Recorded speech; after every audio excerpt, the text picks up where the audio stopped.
Good morning, everybody. How you doing? Sam, United People's TV. Welcome to... There goes my bottle of water. Whoops. Welcome to the finally complete studio. That's broken. No, nothing's broken there. We've got it all done. The lighting's here. The TV's in. Yes, I'll explain what's going to be playing on here throughout the show and how that's going to become a new part of the community. Now I'll explain that. We're going to run through all the latest United news just like we do every single day. Going to talk about the Klopp nonsense. Like just pure guff coming from his agent. We'll speak about that. We'll speak about a little bit more on the fallout from Ratcliffe's comments, because they will be longer lasting than they need to be because of how big Manchester United is. We'll also speak about Ligt's return. We'll speak about Ahmad, a little bit of fun, a little bit on Martinez, and that's definitely going to be today's lunchtime video. Let me say hello to everybody. Get on with today's show, and yeah, I'll explain what's going on here. I hope you like the look of it. I think it looks class. We've got Stephanie, good morning to you. We've got Ant down there as well. Alex and Maddie, good morning to the pair of you who have been really helping get all this sorted. So we've also got some members. We've got Winning 11. We've got Teresa, Smee. We've got Fred Cranham. How you doing, Fred? Schwab, Tortoise, Alan. An actual tortoise. Anyone's family ever had a tortoise? I think my neighbour had one. And then my neighbour died. And Mum had to look after the tortoise. That's my tortoise-related story.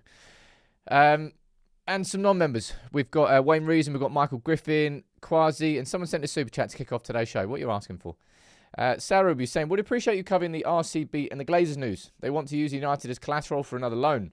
Now, I have seen what you're talking about there, and I'll pull this up here quickly.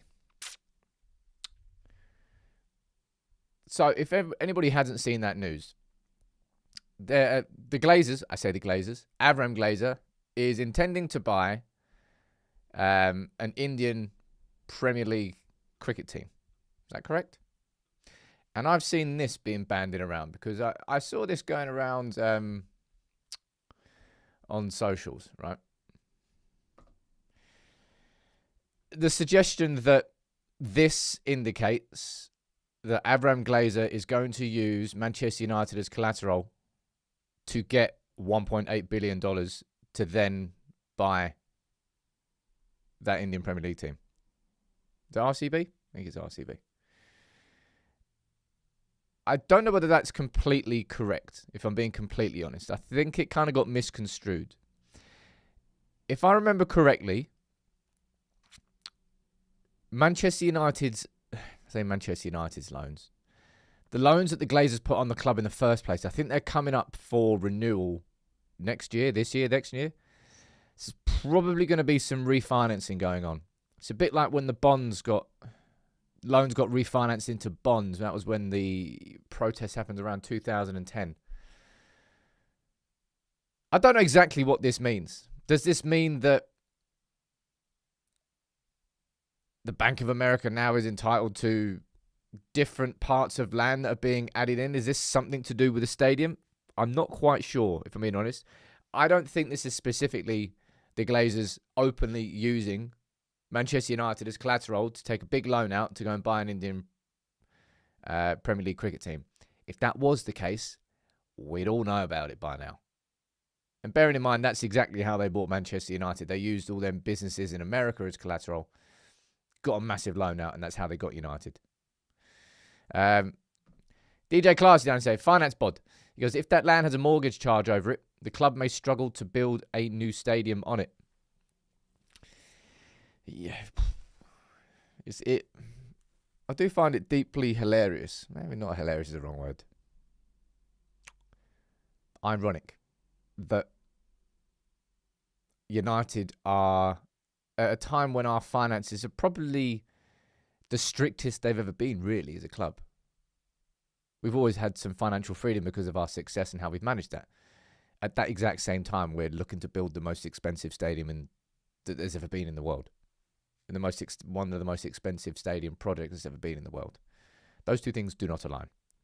I don't think this is necessarily exactly them using it as collateral. I think that was a bit misconstrued. That's why I didn't cover it. But anyway, right? Huh?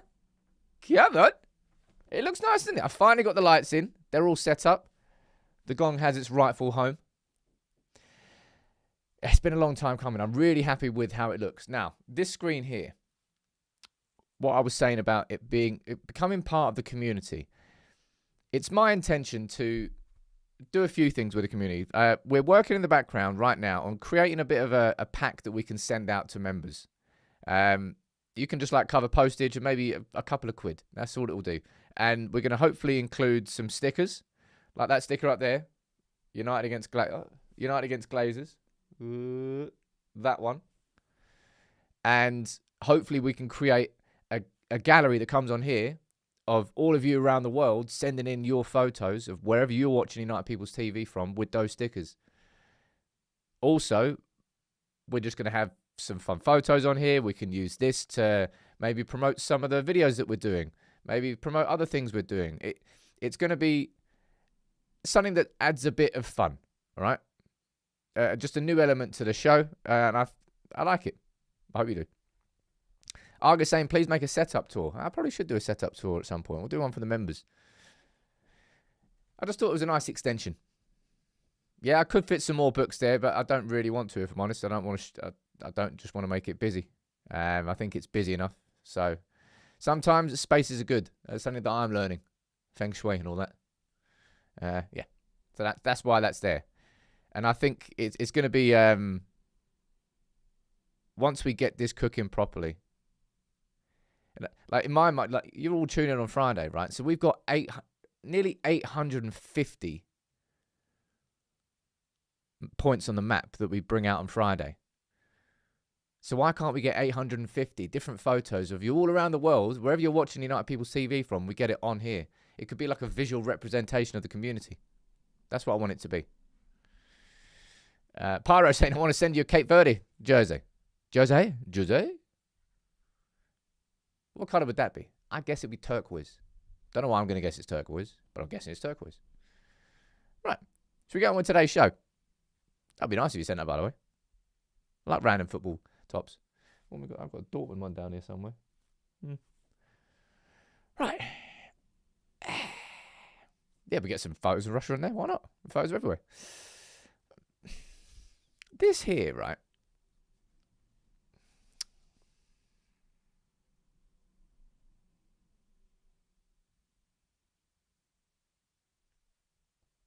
That's what I think about this news. If you've not seen the story, it's coming from Jurgen Klopp's agent. Before joining Red Bull, Jurgen could have coached in the USA or England, probably also Germany, if Nagelsmann hadn't already been there. Chelsea and United also inquired, although Jurgen had clearly stated he would not coach at any other club in England. These inquiries keep coming. Could you... I'm just imagining what the thought process might be of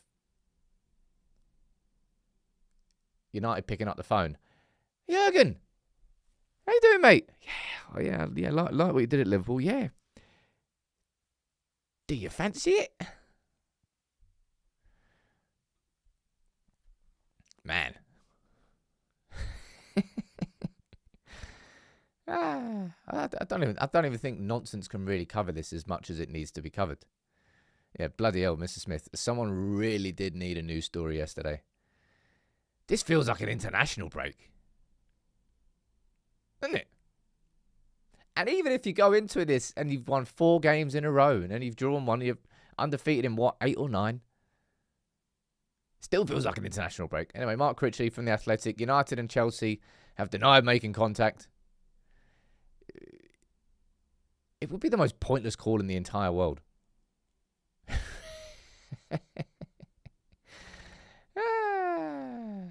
It just made me laugh. Bell end as well. Has there ever been a worse loser than Klopp? Right up in a ref seat. I know exactly what I'm thinking of. I don't think there's ever actually been a worse loser than Klopp. Talk about nonsense story, that one. My word. Apparently Klopp is also stopping Diomande from transferring to United. No. The fact that he's got a 100 mil price tag is going to stop him moving to United. People are saying Arteta down there. Mate, no one's got anything on Klopp when it comes to being a worse loser. Nah. Maybe at the end of this season, if Arsenal do what I think Arsenal are going to do, maybe. Now, I'm going to move on to this. I really want to have like a long-ass conversation, all right? This is not me speaking or agreeing or disagreeing on what Ratcliffe said. And this was actually the main point I covered in my video on it.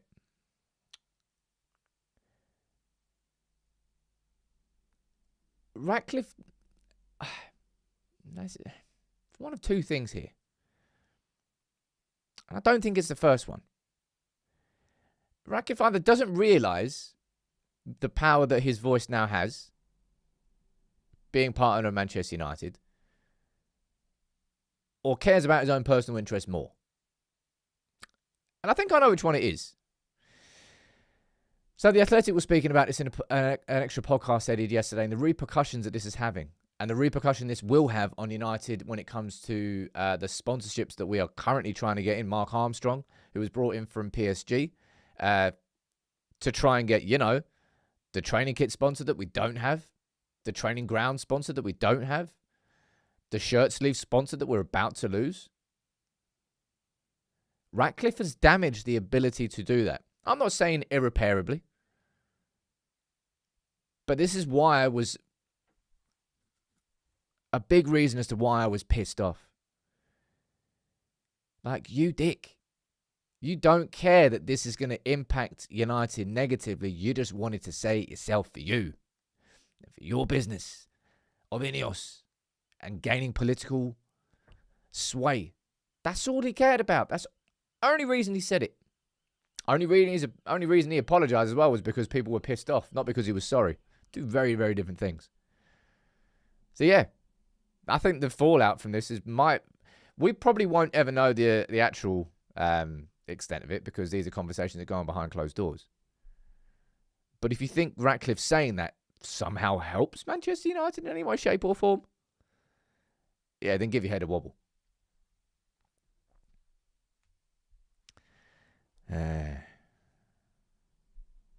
Bloody hell. Anyway, let's move on because I can't be bothered to have another conversation about that if I'm being completely honest. So, Sesko. I enjoyed doing that video yesterday. I felt like it was the right time for it. This isn't a reaction to one performance. It's not a reaction to one moment. You could choose that for the moment if you really wanted to, or that goal that you scored against West Ham. But I think collectively, across the course of the season, I think is that maybe the first or the second. Might have done another video on Sesko. Let me know what you think in the chat. I'm sure you've left a comment on the video anyway, but it'd be nice to have a little chat about him for the next 5 minutes. I think he's settled in really quite well. I think as far as I'm concerned, in his first season, where he is right now, I'm happy with his progress. I know there's a lot more to come. But from what I expected in his first season, I can't remember what we said at the start. I'm sure we would have said it during the live, like one of the live shows during the summer. Like, how many goals do you think would be a successful first season for Sesko?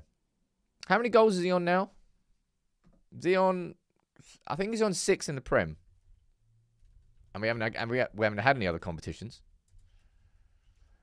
So look.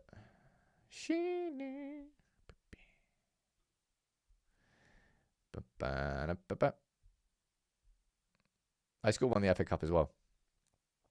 So 7 goals in 23 appearances in all competitions. How many goals do you think he's going to end the season on? What do you think would be a good return for him to end the season on? So he's got 7 goals now, and we've got, 13 games left in the Prem? If he can get a goal every other game, I think that would be a good return. So that would be another, say, 6 goals. So add on top of that, that'll be 13 goals in his first season. I think that would be pretty reasonable. I can't remember what Højlund got in his first season. What did Højlund get in his first season? Was it 11? I can't actually remember. Header in the FA Cup, that's what it was. Let me see what you're saying down here. Clinton, Sesko isn't doing much more than I expected. Do people not watch Sesko? All right. What do you think? What do you think he's doing wrong then? I'm not saying that he did more than I expected. I'm saying he's pretty much on course for what I expected in his first season. I think there's moments. I think there's flashes. I think one thing I've really learned about him, he's got a spot-on attitude, which I think is an important thing to learn about a player in his first season. Like, no head down, no getting angry about being left out of a team, not really looking too frustrated at any point on the pitch, even if he's making runs and they're not being found. And then the next game, he's still coming back and making the same runs. I mean, the finishing has been class. Whether it's you could use that Burnley goal. You know, that second one, the cross from Dorgu, first time right-footed volley, opened his foot. That was a lovely finish. The goal against West Ham, obviously he's going to be the pick of the bunch. But the goal against Fulham as well. He's not started many games by comparison.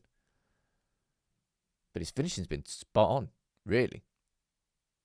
And I think from a technical perspective as well, that was the thing I pointed out at the start of the video. So understandably, I found it really weird, Neville trying to dig him out.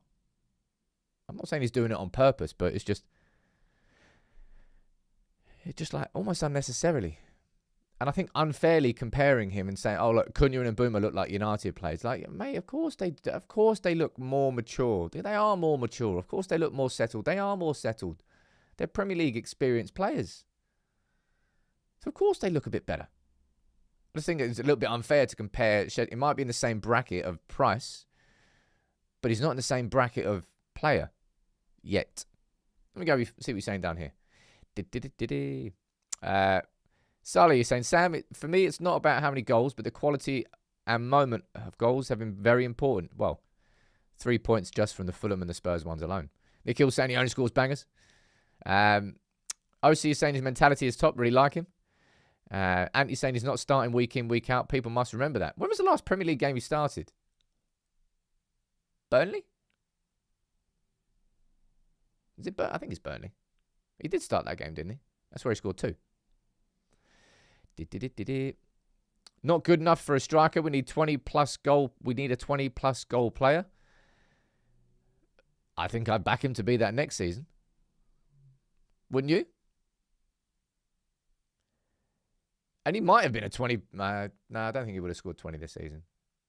Even if we were in all competitions. Yeah, the last game he bloody started was Burnley. Red Baron with the most random comment of the day. You remind me of Simon Pegg for some reason. Need to watch Hot Fuzz again. I haven't watched Hot Fuzz in a good while. Watched 28 Days Later again the other day. I just fancy going through them because I haven't seen the latest one, 28 years later, and I haven't seen the one with Ralph Fiennes in after. Was it Bone Temple? Man. I forgot how young Cillian Murphy was in that film. 20 goal a season, strikers start every game. Well, I ran through the stats yesterday. Sesko actually on a per minutes basis for goals and assists. Only Bruno Fernandes has been more productive than him. He's actually above Cunha and above Mbeumo in terms of goals or assists per minute. AKA, for the amount of football he's played, his return has actually been a better output. So that's not necessarily to say that if he had started the same amount of games that Cunha and Mbeumo have done, that he would be able to match their output, because I'm not sure if he would have. Certainly not with Mbeumo. But I've been impressed with him. I'll ask you this as a question before we move on. At this point in time now, in February, do you feel that United made the right choice when it comes to the strikers in the summer window? Realistically, if Gyökeres was the right price, we might have already signed him by the time we did sign Sesko. And realistically, with Arsenal, if they got Sesko for the right price, they might not have signed Gyökeres. But both of those were available. I'll tell you one thing I'm happy with. We didn't sign Delap. I understood why we went after Delap. Could it have been different at United? Maybe if he had joined. But he is scored 1 goal, I think, in the league. João Pedro's significantly better than him. But Newcastle got Nick Voltemade. No point talking about Calvert-Lewin. I suppose you could have had Calvert-Lewin as a backup. And to be fair, the amount of goals he's scoring. Ekitike, I think, is probably the only one I would have an argument about. I think Ekitike, unfortunately, Ekitike is a baller. But I like Sesko. I like a lot of what he's got. I think I'd probably put those two at the top of the strikers that were brought into the Premier League. I'd probably put Gyökeres just underneath, then Voltemade, not too far off. But I think I'm happy with the choice that we made. I don't think Ruben wanted Sesko, says Daz. Well, he certainly wanted Emi Martinez, didn't he? Well, that didn't happen. Question is, do we need another striker this summer, says Lang? Well, the answer to that is an obvious yes. Because United, going into next season, this is on the premise and the expectation that we are in the Champions League, that we are in the FA Cup past, the first round, the League Cup past, the first round that we play in anyway. You're going to need 2 players in every position. Who do we have right now as a backup striker? Cunha? And Boomer? Bruno playing as a false 9? But to be fair, no. Are we playing towards a striker fully yet? No, not really still. Even if there is one up top. We're not really playing too many balls in behind. Currently, anyway. Xerxes, I kind of feel sorry for... I do feel sorry for getting Xerxes whenever I have these sorts of conversations. But I think it's kind of really reflective of where I stand with him. I think Xerxes gets sold in the summer. Maybe not sold in the summer. I think Xerxes will probably follow the exact same exit that Højlund did. Go to an Italian club on loan with an obligation that if they get into the Champions League, they pay him out of money. I think we'll get a good price for him overall. I don't think we'll get the cash in, but we'll probably have to wait. I think Xerxes will leave. Because I don't want Xerxes to play up front, because it's not where he's at his best. And if I'm looking at an alternative for Bruno in that position, I'm probably not looking towards Xerxes. I'm Steezy down there saying, who would you buy, Tonali or Anderson?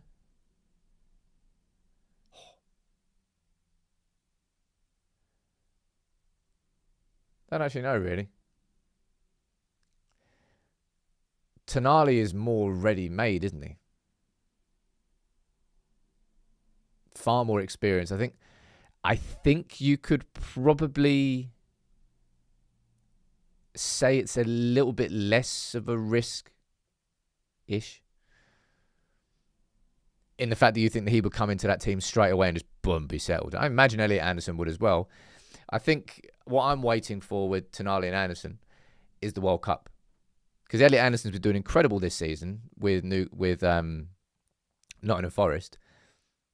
But I want to see Elliot Anderson at the World Cup. If Elliot Anderson on the World Cup stage can put in the same sort of influential performances that he's doing for Forest, but doing it for England against, I don't know, the best in the world at the World Cup, then it shows me that when the stage increases and it goes up, that he's able to follow suit. So I think I'll probably know more after the World Cup, or after some performances there. Whereas Tonali, I kind of already know that now. Leslie's saying, why do you not rate Xerxes? Dude, it's not just the case of... I think Xerxes is a very good footballer. But I do not think that Xerxes complements the position in any position he plays at Manchester United. I don't think he's perfect in any of them. I think it's a case of fitting Xerxes in. Like, he nearly scored when he came off the bench against West Ham. That was good. That was a great cross from Bruno and a nice little flick on from Xerxes. Would I start him as the number 9? No. Would I have him as a second choice number 9? No. Would I start him in a number 10? No. Would I have him as second choice number 10? No, I don't think I would, because I'd probably play Ahmad there, or I'd play Cunha there, or Mount when he came to... No, maybe I don't know about Mount. But Xerxes is a good footballer. I just don't think he fits at Manchester United. That's it. Doesn't mean I've got a slight against him. Doesn't mean I think he's a bad person at all. So sometimes you can just feel that players don't quite fit. And unfortunately for Xerxes, I think he falls into that category. Whereas Sesko absolutely fits. Really enjoyed watching him this season. Now,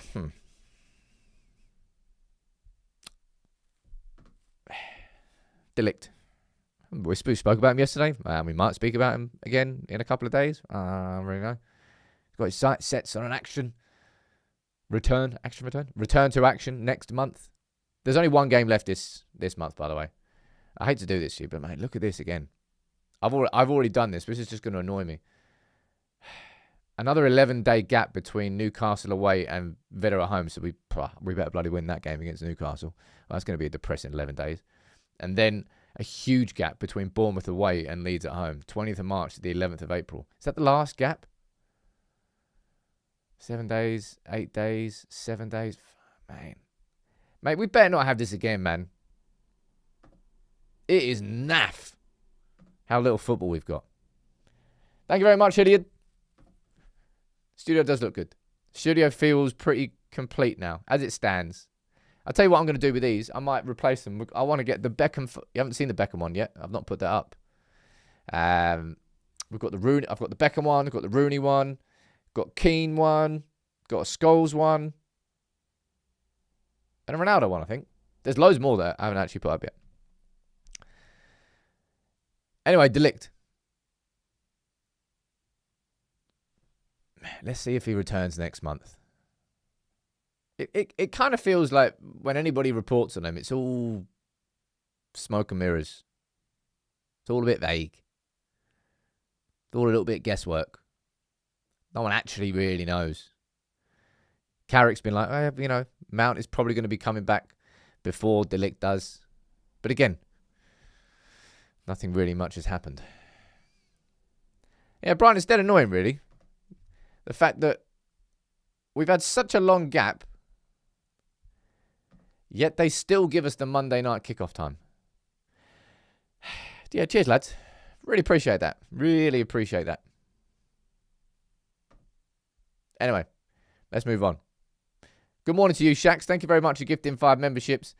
I might try and get some lights, get some light stuff going back on here. Maybe we can change the colours down here when people give some memberships or stuff like that. I want to get the soundboard working again. Yeah, just want to do my best every single day to try and make the whole experience of the live show that little bit more engaging, fun, and interactive. That's my purpose. Right, I want to speak about Bruno.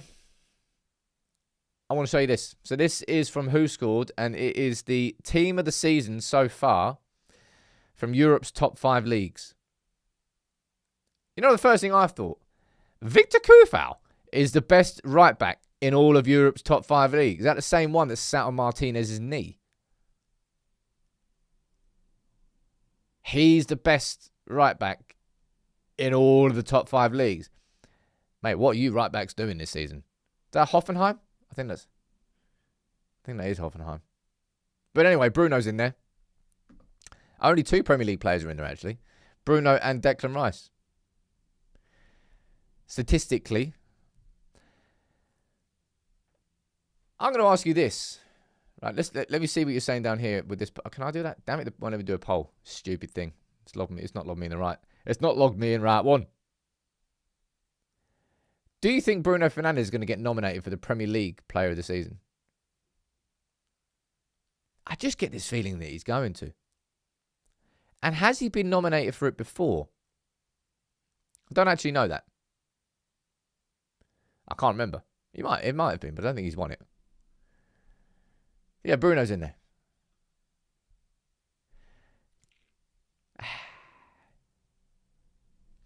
Someone down there saying only if he gets the record.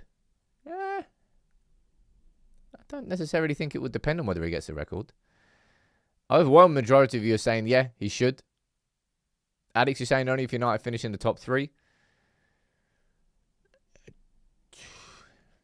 Do I think that necessarily dictates whether or not he would go in? I don't know if I do, if I'm honest. I just think from an individual perspective, he's having a fantastic season. And bear in mind that so many of those numbers came when he was playing the completely the wrong position for half of the season. I love the bloke. Love the bloke. Speaking of love. Well, actually, I'll move on to this bloke next. But this is going to be fun. Everyone, Ahmad joined me on my episode postcards with everyone around here. Thank you. Ahmad is doing the United Inside podcast. They're going to have to edit that podcast. Ahmad, you can't say that. Oh, sorry. Ahmad, you can't do that. Mate, he must be such a demon to be in a dressing room with, man. I bet he is like the annoying little cousin that you love. Bloody hell, he's annoying. In a good way. I'm definitely going to be watching that episode. That's going to be a fun one. I actually still need to watch the full episode, the last one, because it was Sesko and Carrick. Thought that was a good one. What are you saying down here? Stats are a dangerous thing. If he gets nominated, I hope he does get the record. It will make the debate public. And I'm betting United fans, Bruno will be crying.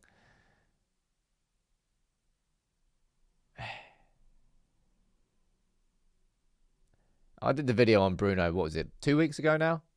I was like, it just feels good that rivals, they've just run out of energy to try and argue against you. Because for years and years, we've been screaming how world-class Bruno Fernandes is. And people had energy and gas to come back at you and try and suggest that he wasn't. They can't do it anymore. This is the season where like the vindication is really evident. And I hope that does steer us to A, the Champions League, back into the Champions League, and B, that he gets that record. 9 more assists he needs, right? I think it's 9. Asik, you're saying you think he's going to be serious on the pod. Ain't no way he's going to be serious on the pod. He's just going to have some fun. Right. And speaking of players I love, I think today's the day. I've been speaking about doing this video for a little while. But I was extremely wary that I didn't want to do it too soon.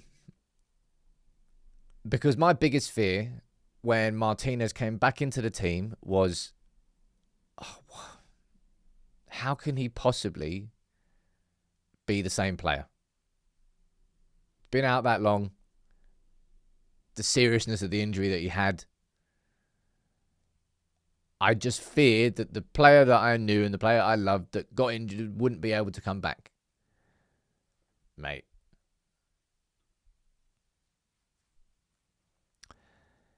You might even argue that Martinez is looking better than ever right now.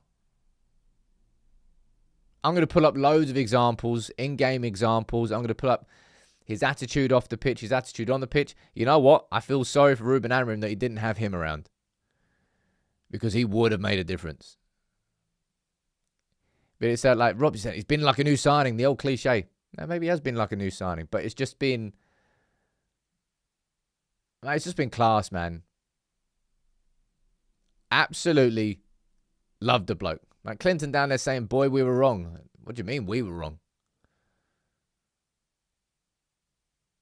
I suppose that I had my concerns. Yeah, that it wasn't the fact that I didn't think he could do it. I was just worried that his body wouldn't allow him to do it. But, mate. Yeah, I think that's a really good point, Cantona. Carragher actually apologising. Coming full circle. Well, no, actually, was it Carragher apologising about Casemiro? Carragher apologised, I think, about Martinez a good long time ago, really. If I'm being honest. Pyramid is saying he's playing with more humility and no stupid fouls, leading by example. Yeah, if I remember, when Martinez came back in, if I'm trying to take myself back here, I think when he came back just before he got the bad ACL injury, it felt like Martinez was kind of slightly overcompensating with the aggression. You know, sometimes when he was going in for tackles too hard, kind of lunging in, being a yard or two slow, being a little bit late into the tackle, the aggression was there, but the timing was not. And you're thinking he's kind of trying to make up for it by being more aggressive, being overly aggressive in that sense. It's kind of the opposite now. It's not as if he's lost any of the aggression, but the timing is back. I honestly think that, what would you say is the most impressive characteristic of his game? Because I would put timing up there. Because for him to be the player that he is in the most physical league in the world, he's completely up against it from a natural body shape and size point of view. Like, he shouldn't be as successful as he is. But he is, because he knows the dark arts. He knows about nudges. He knows how to win a yard or two of space there. But like timing for me, like he knows when to jump. He knows when to lunge. He knows when to step back. And his calmness on the ball is ridiculous. It's making a big, big difference to United playing out from the back. Probably making a big difference to the players he's got around him as well. Let me see what you're saying down here. Like ball distribution, you can wax lyrical about those balls from him. Ball over the top from Boomer. Do you remember that one? He is the playmaker from deep. Ability to escape being pressed. Carries the ball forward like a midfielder. Reads the game. Line breaking passes. Attitude. There's so many things where I think kind of Martinez is team leading as far as United players are concerned. Kind of makes him... He is irreplaceable in this team right now. Captain without the armband, that's what I call. I'm looking forward to doing that video. That video has been a long time coming. I think you'll enjoy it as well. That's all I'll say. You can't teach good football, Brain. He's got that. He's a superstar. I agree. Experience is showing.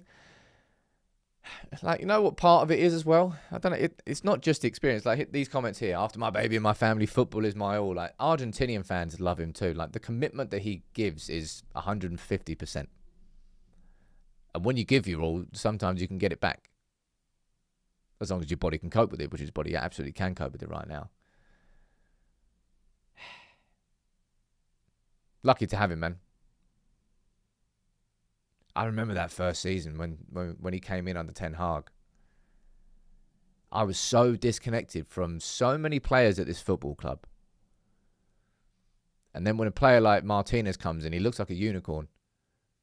Just stands out for all the right reasons and makes all the others look very poor by comparison in terms of things they aren't 100% committed to. Anyway, I'm going to save that for the lunchtime video. I'm just going to wax lyrical about him all day. His ball, his assist to Ahmad versus City last season. Mate, that was a moment. That was a moment. Mate, Ligt and Varane. The FA Cup final. Jeez. Brian is saying maybe the long time off allowed him to sit down and study the game, which has improved his timing.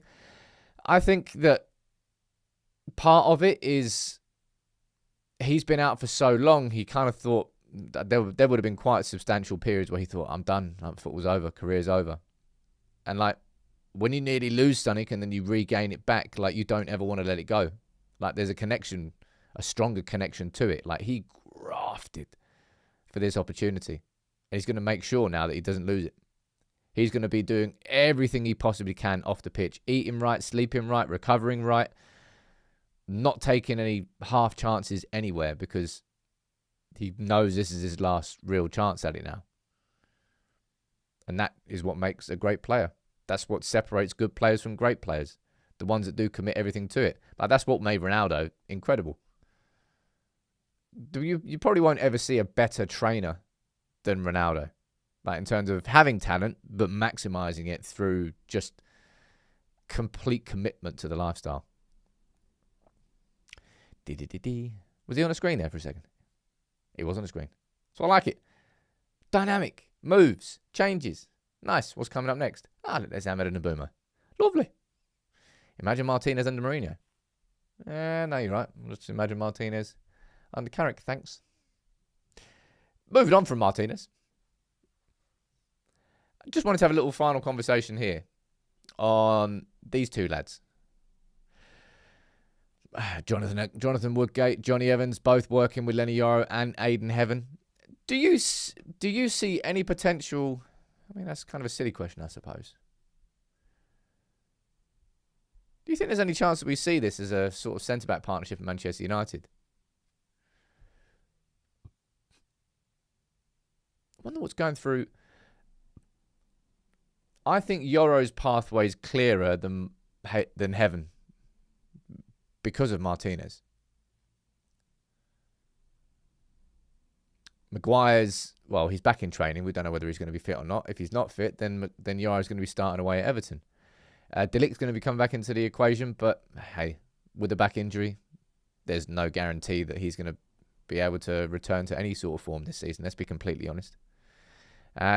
Gus, you're saying, yeah, especially on cup games? Yeah, maybe. I hope we're able to keep both of them happy. This is always the difficulty with having top quality footballers in a deeper squad. I hope United have got the ability next season to give enough game time to us, because we've got 2 centre-backs, so we need to keep four of them happy. 2 for each position. Yoro, Heaven, Martinez, that's 3. Whoever the 4th is, I don't quite know. Maguire's contract expires. Will he get an extension? Or will the club move on? Don't know. Ligt, he should be here next season. So if Ligt and Maguire are here next season, that's 5 for 4. We need to play Heaven more, says Red Devil's Corner. It's not that I think we shouldn't play Heaven more.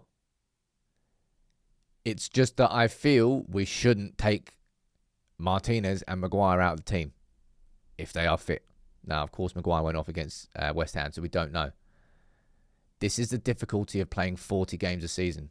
Simply because, and I agree with you both, anybody who's saying it down there, both of these lads deserve more minutes. Like Yoro's cameo when he came on against West Ham, fantastic. Goes to show his attitude's in the right place and he's training hard. But United are winning games right now. We've won 4 in a row and then we've drawn against West Ham. You think I'm changing anything to do with centre-backs at that point? You're mad. No chance. So it's unfortunate that we've only got 40 games a season, that we're only playing once a week. Otherwise, there'd be plenty of minutes for them. That's why we've got to be back in the Champions League next season. Being back in the Champions League is not just about the finances that it will bring. You can't truly build a squad that's capable of challenging for the Premier League without really being in the Champions League. Because you can't build a squad deep enough and keep everybody happy unless you're in the Champions League. Elite players anyway. Imagine if we were in these competitions. Yeah, I know. It's really, really annoying, man. Class, you're disagreeing down there with somebody. Pundit Katie, you're saying we should move on from Maguire. And Class, you're saying we absolutely need to keep Maguire. I'm still kind of arming and iron on that. I did the video early this season where I was saying that United should not be given a new contract to Maguire. But if United were to give him a 1-year rolling contract with reduced terms, do I think it would be a terrible deal? No, I don't think it would be a terrible deal. Would it be the right deal? I think Maguire's role model status is probably bigger than I realise it is at United. That's what I think. That's what I see. A6 saying we'll see these 2 next season. I think we would as well. But look, I'm going to wrap that up for today. Anybody got any questions? Fire them in now in the chat. If you just tuned in, so this is the new, I'm going to call it the community screen. So what we're going to be doing is getting these packs together, right? So it's going to be a pack that includes a metal pin badge, some anti-Glazer stickers, just some United People's TV logo stickers, and getting that sent out to you.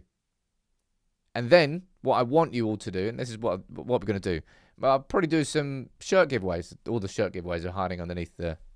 You can't see it now, but they're hiding underneath there. There's loads. And posters. We can maybe do some giveaways for whoever sends in the best photo of them watching United all around. Like Brendan, for example, was watching. See if I can pull this photo up now, actually.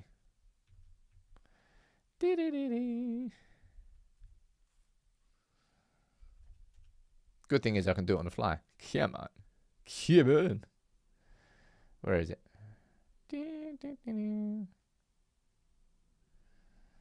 Right. So if I go there.